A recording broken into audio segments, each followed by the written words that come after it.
Good afternoon. My name is Lee Danker, and I'm the Alumni Director at UNO. Thank you for joining us today. On behalf of my colleague Catherine Mello from the UNMC Alumni Association, we're glad you're here. We started this joint series back in April at the onset of the pandemic. It was to help keep our alumni informed about the current issues, but also to share valuable expertise from resources on both of our campuses. Today marks our 8th session in the series, and the final one that we're going to do together until again in the fall. As Chancellor Gold kicked off our first session, we thought it would be appropriate to bring him back for this special series, and at the last one we're going to do today, so we can learn from him about how the university is faring as the pandemic continues on. We'd like to take your questions like we always do, so as this session goes on, please post questions in the comment section of the Facebook Live, and also let us know where you're watching from today. We always enjoy knowing where you are. With that, let's go, Chancellor Gold, and let's get this thing started. Welcome.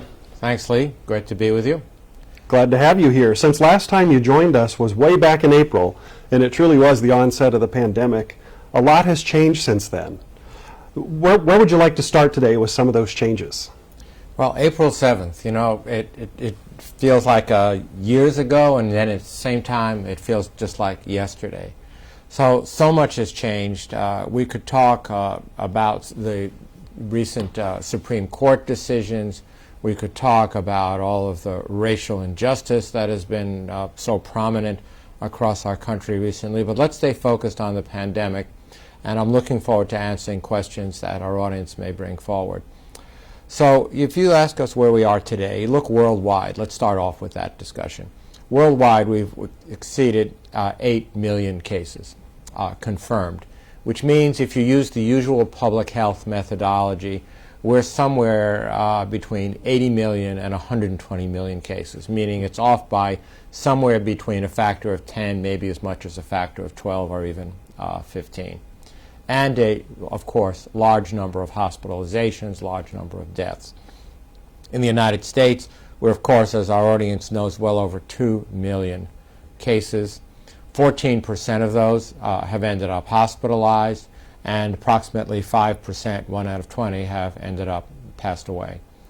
And as we look at the numbers worldwide, they're actually still increasing, and they're increasing at a pretty good pace of somewhere in the order of 130 to 150,000 new confirmed cases a day.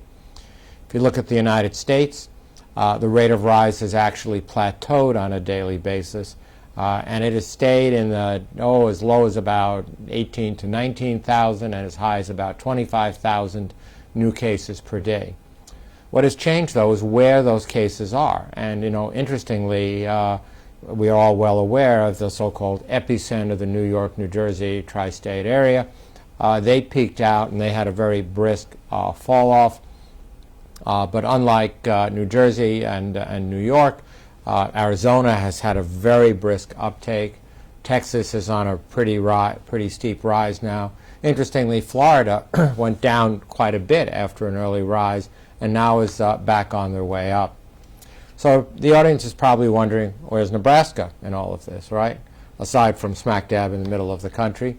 And so we saw a rise, to a reasonable number of cases. We actually went through a period of time as a result of infections in meatpacking facilities, long-term care facilities, senior citizen facilities, early childhood facilities, that resulted in a number of fairly stringent directive health measures, DHMs, that caused us to not only peak but to plateau and then to fall off. And then for several weeks thereafter we came down in a very nice way, both in the number of cases. We've had relatively low hospitalization rates, and frankly we've beat the odds so far in Nebraska. I mean, we've had an under 2% mortality rate since the beginning of this pandemic, and by the way, kudos to the healthcare professionals in our state. But in the last couple of days, we've actually seen a bit of an uptick. And so we are watching very carefully both the rural and the urban communities in our state. And of course, the Global Center for Health Security here at UNMC is watching the numbers and statistics worldwide.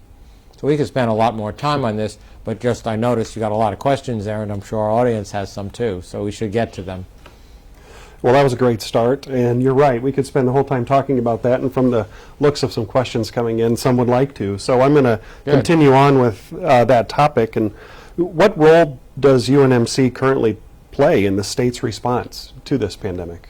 Well, the Global Center for Health Security has multiple relationships, and I mean maybe 15 separate departmental and agency relationships with Department of Homeland Security, Department of Health and Human Services, the Department of Defense, the Department of State, and many others, and all of their sub-agencies like FEMA and the National Disaster Life Support Organization, the NDLS, and ASPR, and many others. So a large federal footprint. And then a significant amount of work on data production, research, and helping to develop resources for the state of Nebraska. And so, for instance, the Global Center for Health Security team has visited countless meatpacking plants, senior citizen facilities, early childhood facilities, small and large businesses across the state to provide some advice, to provide best practices. You know, what do they need to know about sanitizing surfaces? Who should wear masks and when? What do they need to know about testing and screening of their employees? And that has resulted in the use of best practices. It has resulted, for instance, in the meatpacking industry of getting every one of those facilities back up and operational, although maybe not quite at full production just yet. But, you know, we had a number of closures for a while. And so we're really proud of the role that we have, but also research, clinical trials. You know, as you may know, the remdesivir trial was coordinated largely through the Med Center. We're working very closely on new types of testing modalities, both PCR, or what's called genetic testing, and also serologic or antibody testing. So the Med Center, as is always the case, is leaning in. I also heard that the Med Center helped to write the manual on how universities might get back up to full operations and share that information widely. Can you talk about that? Sure. Well, the Global Center for Health Security, and I had a privilege of being involved in this one, has been doing that work, as I said earlier, advising meatpacking in early childhood and long-term care. And so the question got asked logically, well, why couldn't you create a playbook, a guide for higher ed, by the way, which then followed K-12, which then followed early childhood, and seemed to go on from there. And so the GCHS, the Global Center for Health Security, created the playbook for higher education, which is in use in hundreds and hundreds of universities and colleges across the United States. And just today, as a matter of fact, I looked at the final drafts of the work for the K-12 organizations, and that's going to be going out in its final version in the next couple of days, I hope. And the early childhood piece has been out for several weeks, and that's also been widely distributed. So these are not, you know, prescriptions or mandates, but these are essentially checklists, ideas, suggestions, and certainly here in the University of Nebraska system, in our own state colleges, and of course in our community colleges, all of them have been provided this information and are using it in one shape or form. But it is, as I've learned, being used coast to coast. That's awesome. It's great to know that UNMC is making a difference everywhere. This is a question that someone just submitted, and it's kind of an open-ended one. Sure. And it's particularly relating to the pandemic. Has anything since it hit surprised you? Well, you know, we learn more, and I learn more. You know, don't forget I'm a recovering cardiac surgeon, never really studied other than in medical school terribly much about viruses until my kids went to preschool, and then I studied viruses up front and personal, as many of you have. But since we've gotten involved in the Ebola pandemic, you know, back in 2014, 2015, I've learned more and more. And what surprises me about this is how much we don't know about this virus and how it spreads, you know, what its susceptibilities are going to be to either vaccines or antivirals. You know, a lot of the traditional antivirals that have been tried have been unsuccessful. And, you know, while remdesivir has been moderately successful, it certainly hasn't been curative. But for instance, one of the interesting things that has come to common knowledge now is that individuals are contagious for a very long time before they become symptomatic. That is to say, if I get infected, today, it's typically between 5 and 7 days before I start to get fever and feel a little short of breath and feel congested and achy and know that I'm sick. But half of that time, 3 or 4 days, I can be infecting other people, which is why using a mask is so critically important. We've also learned that particularly younger people can get this virus and be completely asymptomatic. This recent report that just came out, it said it's sort of the 80-20 rule. In the older cohort, 80% of the people are symptomatic, 20% of the people are not.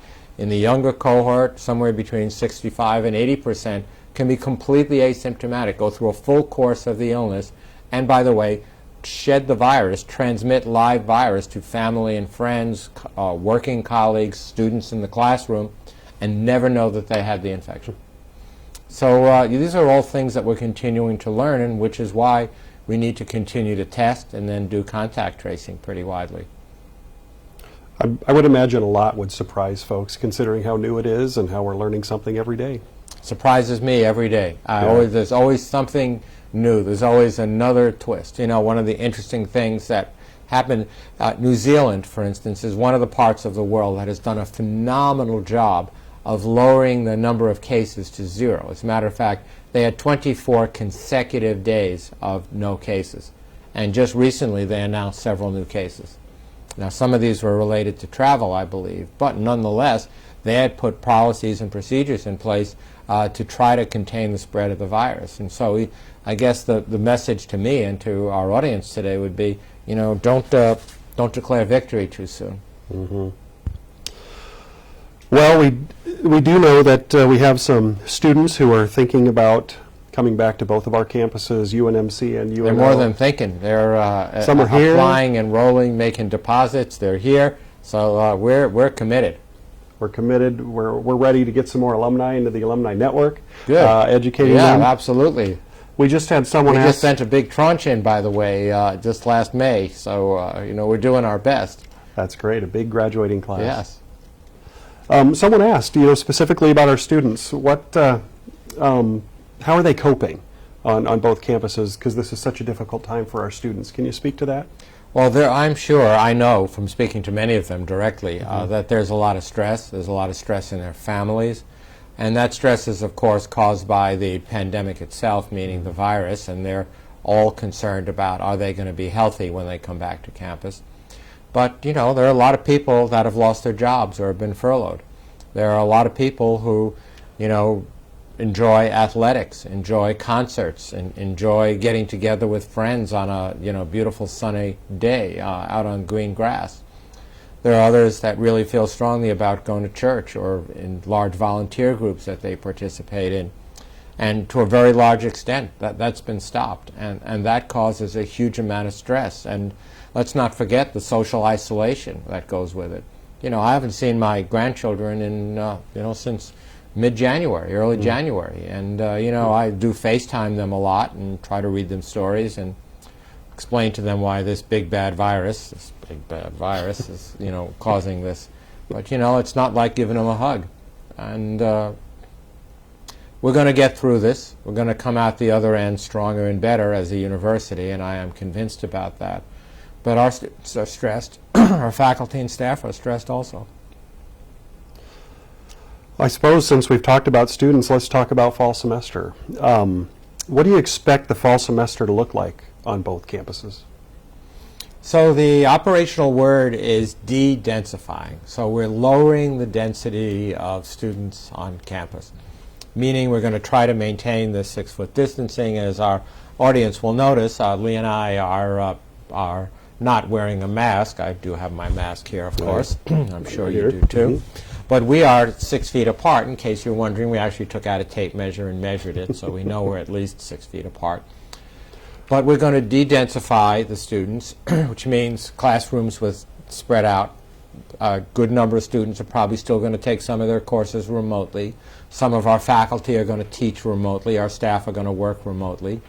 We're going to do an awful lot with hand sanitizer. We're going to be using the smartphone apps a lot for pre-screening for people coming back to campus, and we're going to use the UNO developed One-Check COVID app, which is frankly a great collaboration between the Med Center and UNO, and in use in over hundreds of thousands of mobile devices across the country right now as a quick way to screen and make sure that you're healthy. And we're going to be requiring masks, hopefully not for the whole semester, but at least until we get back to classroom instruction, teaching labs, some athletic events, etc. We have surveyed our students repetitively, and the message that we get is that safety is number one. Just earlier today, I got a call from a mom to say that their student, who's an incoming freshman student at UNO, had a bone marrow transplant. And she was real concerned about whether her daughter was going to be safe. And I assured her that we were going to do everything that we could to keep her daughter safe. And if she was concerned or her daughter was concerned, she could even begin her studies at home or remotely. But if she wanted to be on campus, she could rest assured that we're going to follow every single one of the best public health practices. And in one way we made that commitment is on both the UNMC and the UNO campus. We've announced just yesterday officially the hiring of an executive director of health security.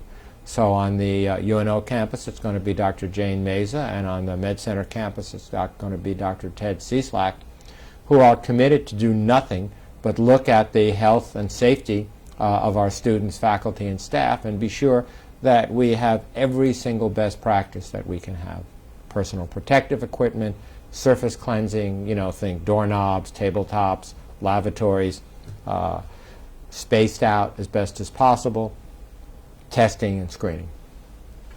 All common sense, by the way.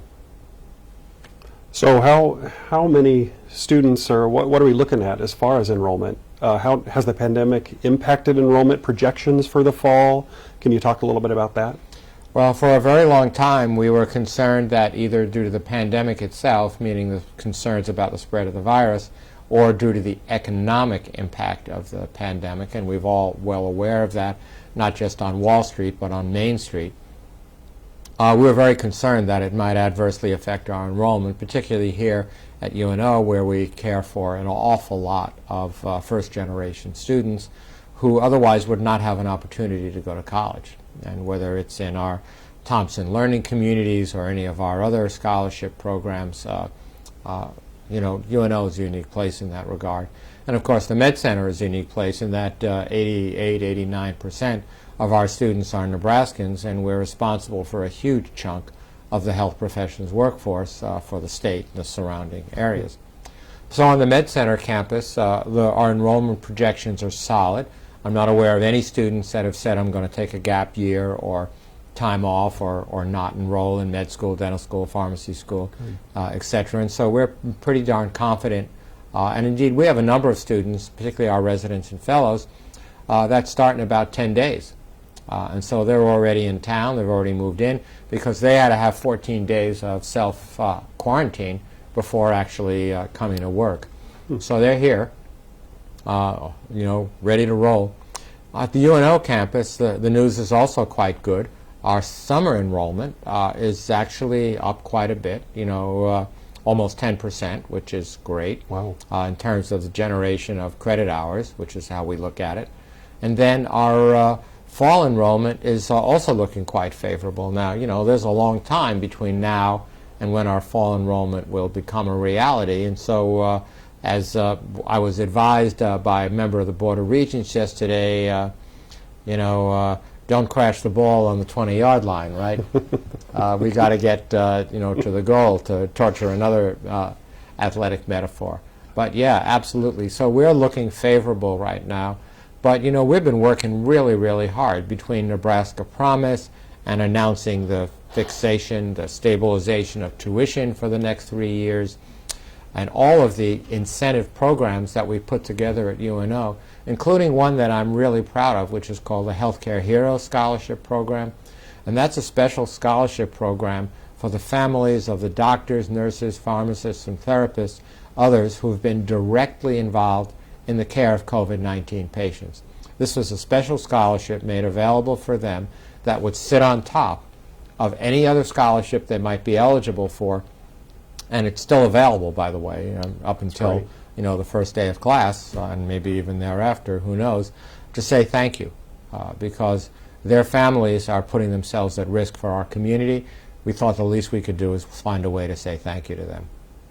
That's the Maverick spirit. It's the Maverick spirit. You talked about dropping the ball on the 20-yard line, so let's talk about athletics. Sure. Any predictions for what we can expect with volleyball, some of our fall sports here on campus, even moving into winter when hockey and basketball start? Yeah, so we've been working very closely with Trev Alberts, of course, our athletic director here at UNO. But, just to talk about some of the roles of the Global Center for Health Security, we've talked a bit about meatpacking and early childhood and higher ed. We're also advising the Big Ten when they've issued a so-called guide, or they actually call it a playbook, but same general idea, right? and so the Big Ten playbook has been widely adopted, and it's the same general principles, Lee. It's de-densification, personal protective equipment. So I'm guessing that if our hockey fans want to go to Maverick hockey, they'd be willing to wear a mask to protect themselves, and most importantly, to protect others. And I think we're going to see the same thing in round ball. We're going to see the same thing in soccer as well. Student athletes are on their way back to campus. They're already going to controlled practice settings, but again, distanced, with a great deal of screening and testing and a great deal of care. That's good to hear. I know a lot of our fans will be happy to know that we're working to do our best to get them into those stadiums. Well, our fans do care a lot, but also our student athletes. You think about how much work they've gone through in their K-12 education to get to a point to play Division I sports. And, I feel a strong commitment to them, to our coaches and trainers as well. And we're all in this together. Great. Something everybody wants to talk about is the economy right now, and Sure. certainly the university's budget is impacted. Are there any ideas at this point how our university's budget may be impacted by the economic downturn as it relates to the pandemic? Sure. Well, the university budget is limited by, any number, a limited number of factors. I mean, one piece as a state university is the state component of it. And the state puts in, typically approximately $600 million a year as an agency of the state. We are Agency 51 of the state. By the way, not to be confused with Area 51. I'll let that go for the moment. But then we have tuition and fees. And then we have research grants and contracts. We have philanthropy. And that really, and then of course our auxiliaries, things like housing, parking, athletic events, things of that nature. And those are really the limited levers that are our revenue. And so it all really depends on what enrollment looks like, because that'll dictate, how many credit hours we deliver, how many residents we have in the dorms, food services, parking, and that sort of thing. What the impact of the downturn is on the state, and therefore what they can, in an effective way, provide for us. And then, philanthropy, continues to be strong for us, and in spite of the downturns that have had. The Nebraska philanthropic community that support our university are truly amazing human beings, I must say. Their courage and their dedication to support our programs are remarkable. And, a day doesn't go by that I don't feel so privileged to be part of this community and get to work with these individuals on a daily basis. So, we've been building budget scenarios for the university now for 3 different cycles, almost about a month apart. And every time we build another scenario, enrollment looks better, research looks better. I mean, I was just looking at some numbers with our Vice Chancellor for Research at both UNO and UNMC. They're both dramatically up this year. That's great. Which is exciting. Actually, the Med Center, it looks like we're going to be up 9 to 10%, which is, wow, coming off a huge base to begin with. The research here at UNO is also significantly up due to Gina Ligon's research, in cybersecurity and cyber terrorism. And so, I would say I know we're going to have to cut, and I know those cuts are going to hurt. I mean, there's no two ways about it. But I'm also convinced that we have a very good chance of growing our way through it. And so we're all, geared up and ready to go. Just as recently as today, I spent an hour and a half with the UNO deans, and we talked about some of the growth strategies and some of the things that we can do to keep our returning students here, to keep new students here, to grow our research portfolio, and just be sure that we're successful. And for the alumni that are watching, we need your help. This is not a call to rip out your credit card, but anything you can do to help us. Pick the favorite program, be it in athletics or performing arts, be it in research or scholarships, and this is an opportunity to help. We are all in this together. On my way to the studio today, I drove through the Scott campus, and I noticed Mammal Hall is looking terrific with its expansion. The Monroe Meyer Institute is looking terrific with its new location. Facility growth didn't stop during the pandemic, and it's actually accelerated. Do you want to talk about that a bit? Sure, because with our students, faculty, and staff not having to be parked or be in proximity, or having, for instance, in the arts and sciences renovation, we were able to do more at a lower price because we could compact the schedule, which we could then put a few extra dollars in and refurnish areas and get new technology, etc. And by the way, we've just put in a large chunk of new technology to make a lot of our large classrooms Zoom ready, so that we can deliver the content, electronically to those that want remote learning. So all of our construction projects are on schedule and on budget. Actually, tomorrow morning I'm taking another hard hat tour of the McGugin Library on the Med Center campus. That's going to open in the fall.